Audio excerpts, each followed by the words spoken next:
Hello viewers, welcome to kitchen counter vlogs. ಇವತ್ತಿನ recipe mirchi bajji. ಈಗ ಮಾಡುವ ವಿಧಾನ: ಒಂದು ಬೌಲ್ ತೊಗೊಂಡು ಅದರಲ್ಲಿ 1 ಕಪ್ ಕಡಲೆ ಹಿಟ್ಟನ್ನು ಹಾಕೊಳ್ಳೋಣ. ನೆಕ್ಸ್ಟ್ ಇದಕ್ಕೆ ರುಚಿಗೆ ತಕ್ಕಷ್ಟು ಉಪ್ಪನ್ನು ಹಾಕೊಳ್ಳೋಣ.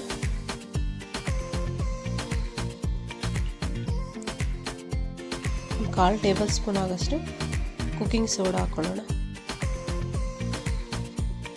ಅರ್ಧ ಟೇಬಲ್ ಸ್ಪೂನ್ ಅಜ್ವಾನ್. ಇದನ್ನು ಚೆನ್ನಾಗಿ ಕ್ರಷ್ ಮಾಡಿ ಹಾಕೊಳ್ಳಿ. ಕ್ರಷ್ ಮಾಡೋದ್ರಿಂದ ಫ್ಲೇವರ್ ಭಾಳ ಚೆನ್ನಾಗಿ ಬರುತ್ತೆ. ಇದನ್ನೆಲ್ಲ ಒಂದ್ಸರಿ ಮಿಕ್ಸ್ ಮಾಡ್ಕೊಳ್ಳೋಣ. ಈಗ ಇದಕ್ಕೆ ನೀರನ್ನು ಹಾಕ್ಕೊಂಡು ಚೆನ್ನಾಗಿ ಮಿಕ್ಸ್ ಮಾಡ್ಕೊಳ್ಬೇಕು ಗಂಟಿಲ್ದಂಗೆ. ಇದನ್ನು ಸ್ವಲ್ಪ ತಿಕ್ ಬ್ಯಾಟರ್ ಆಗಿ ರೆಡಿ ಮಾಡ್ಕೊಳ್ಳಿ.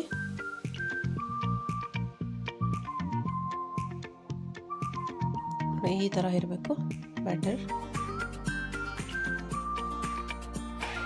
ನೆಕ್ಸ್ಟ್ ಒಂದು ಮಿಕ್ಸಿ ಜಾರ್ ತೊಗೊಂಡು ಅರ್ಧ ಟೇಬಲ್ ಸ್ಪೂನ್ ಜೀರಿಗೆ, ಒಂದು ನಿಂಬೆಹಣ್ಣಿಗೆ ಅದರದಷ್ಟು ಹುಣಸೆಹಣ್ಣು, ಸ್ವಲ್ಪ ಉಪ್ಪು, 1 ಟೇಬಲ್ ಸ್ಪೂನ್ ನೀರನ್ನು ಹಾಕ್ಕೊಂಡು ತರಿಯಾಗಿ ಇದನ್ನು ರುಬ್ಕೊಳ್ಳೋಣ. ಇದನ್ನೆಲ್ಲ ಒಂದು ಬೌಲಲ್ಲಿ ಹಾಕ್ಕೊಂಡು ಸೈಡಲ್ಲಿ ಇಟ್ಕೊಳ್ಳೋಣ. ನೆಕ್ಸ್ಟ್ ನಾನು ಇಲ್ಲಿ ಸ್ವಲ್ಪ ಖಾರ ಕಡಿಮೆ ಇರುವಂಥ ಮೆಣಸಿನ್ಕಾಯಿ ತೊಗೊಂಡಿದ್ದೀನಿ. ಸ್ವಲ್ಪ ದೊಡ್ಡ ಸೈಜ್ ಇರೋದು ನೋಡ್ಕೊಳ್ಳಿ. ನೆಕ್ಸ್ಟ್ ಇದಕ್ಕೆ ಮಧ್ಯದಲ್ಲಿ ನೋಡಿ ಈ ಥರ ಕಟ್ ಮಾಡ್ಕೊಳ್ಬೇಕು.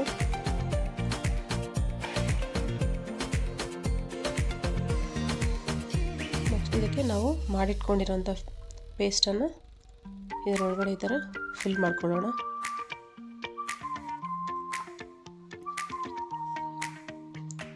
ಇದು ಹುಣಸೆಹಣ್ಣು, ಉಪ್ಪು, ಜೀರಿಗೆ ಹಾಕಿರೋದ್ರಿಂದ ಇದು ಫಿಲ್ ಮಾಡಿಕೊಂಡ್ರೆ ಟೇಸ್ಟ್ ಭಾಳ ಚೆನ್ನಾಗಿರುತ್ತೆ, ಖಾರನೂ ಕಮ್ಮಿ ಇರುತ್ತೆ.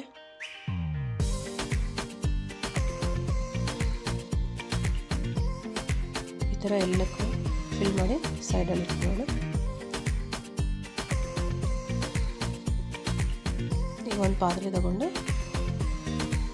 ಡೀಪ್ ಫ್ರೈಗೆ ಆದಷ್ಟು ಎಣ್ಣೆನ ಹಾಕ್ಕೊಳ್ಳೋಣ. ಈಗ ಎಣ್ಣೆ ಬಿಸಿ ಆದಮೇಲೆ ನೆಕ್ಸ್ಟ್ ನಾವು ಮಾಡಿಟ್ಕೊಂಡಿರೋಂಥ ಬ್ಯಾಟರಲ್ಲಿ ಮೆಣಸಿನ್ಕಾಯಿನ ಚೆನ್ನಾಗಿ ಡಿಪ್ ಮಾಡಿ ಆಯಿಲಲ್ಲಿ ಹಾಕ್ಕೊಳ್ಳೋಣ. ಇದು ಫುಲ್ಲು ಡಿಪ್ ಮಾಡಬಾರ್ದು, ಒಂದು ಸೈಡಲ್ಲಿ ಮೆಣಸಿನ್ಕಾಯಿ ಹಾಗೆ ಇರಬೇಕು. ಅದನ್ನು ತಗೊಂಡು ಆ ಬೌಲ್ಗೆ ಸೈಡಲ್ಲಿ ಈ ಥರ ಉಜ್ಬಿಟ್ಟು ಹಾಕ್ಕೊಳ್ಳಿ. ಈ ಥರ ಬರುತ್ತೆ. ಹಾಗೆ ಮಾಡೋದ್ರಿಂದ ಮೆಣಸಿನ್ಕಾಯಿ ಫ್ರೈ ಆಗುತ್ತೆ ಆಯಿಲಲ್ಲಿ. ಅದು ಖಾರನೂ ಇರೋದಿಲ್ಲ, ತಿನ್ನೋದಕ್ಕೂ ಭಾಳ ಚೆನ್ನಾಗಿರುತ್ತೆ. ಈಗ ಇದನ್ನು ಟರ್ನ್ ಮಾಡ್ಕೊಳ್ಳೋಣ.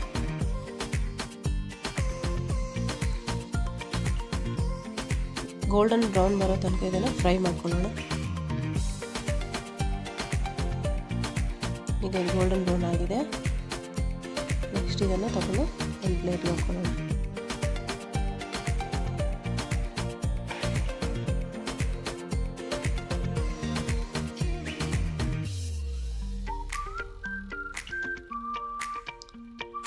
ಈಗ mirchi bajji ready to serve.